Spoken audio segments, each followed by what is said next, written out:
Hello everyone, my name is Craig Sandt. I will be doing my book presentation on the book titled Caught in the Path, A Tornado's Fury and a Community's Rebirth. The book was based out of the Ruskin Heights area. It's a subdivision just east of Hickman Mills, which is in the metropolitan area of Kansas City. The storm struck May 20th, 1957. The book was written by Carolyn Glenn Brewer. At the time of the storm, she was 7 years old. The book describes the accounts prior to the storm, during the storm, and the aftermath of the storm from the residents of the community and the survivors of the community. Major impacts of the tornado. It was an F5 category storm. The path of the tornado, 71 miles long. 39 fatalities were caused by this tornado. 531 people injured from the tornado. When the tornado hit the Ruskin Heights subdivision, it was a half-mile wide, moving at approximately 42 miles an hour with winds at 300 miles an hour inside the funnel. It brought mass destruction along the path. This was a massive event. As you can see, the area where my pointer is the Ruskin Heights subdivision. You can see the clear path of the tornado through the subdivision and the massive devastation from the storm. The storm's path, 71 miles long, took approximately an hour and 38 minutes to travel in that length. As you can see from some of the photos, the mass destruction, how the storm picked up cars, and these are not the cars made nowadays that are 3,000 pounds. These are 4,000, 5,000 pound vehicles, tossed them around and totally destroyed them. The bottom right here, you can see the high school gymnasium, the roof totally torn off, mass devastation. That structure was just recently completed prior to this storm.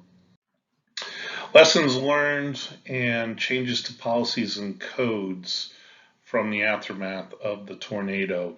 Back in 1957, obviously the communication was a big deal, or the lack of communication. Back then, they would only get warnings via television or the radio. So if any of the areas that could be possibly affected didn't have the television or radios on, they would never know a storm was approaching. Back then, you can also see the evolution of emergency management. There was accounts in the book that emergency services responded very, very quickly. But again, 1957 to now, those responses and communication has come a long way. What was emphasized in the book by some of the accounts of the survivors was the importance of the coordinated plan among local hospitals. While the hospitals were ready for the storm, obviously I think the communication, the lack of communication, like the stuff that we have nowadays, definitely played into some problematic areas in the coordination plan amongst local hospitals, such as sending certain people to certain hospitals. There was accounts of too many people overloading a hospital, people getting separated, obviously, from their loved ones, and trying to find them where they were in what hospitals or what shelters. Advance warnings, of course, have come a long way since back then. Interlocal agreements, while they did state that there was people from Kansas City, I believe the mayor was sending the sheriff's office there, which at the time could have been found illegal, but they did it anyways just to help the residents. Those interlocal agreements came a long way, and then of course providing safety from outsiders. There was accounts of looting and whatnot too. This nowadays, I think for emergency management, we are better prepared to deal with such storm events. For the book review, obviously strengths, firsthand accounts of resident survivors was amazing.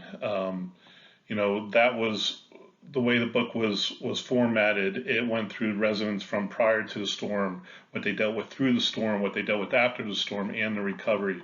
Those parts were excellent in the book. I think some of the weaknesses of the book, obviously, it just focused on one area, one subdivision, so it was area isolation.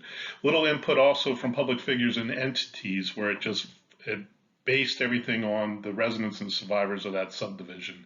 It would have helped organizational accounts, would have helped. There was talk about how the Red Cross didn't help as much as Salvation Army. Would have liked to have seen accounts from those entities. And of course, emergency management. What were the accounts of emergency management at the time? Overall, it was a great read, very interesting book, graphic, and it kept your attention the whole time. I hope you all liked the presentation. Thank you.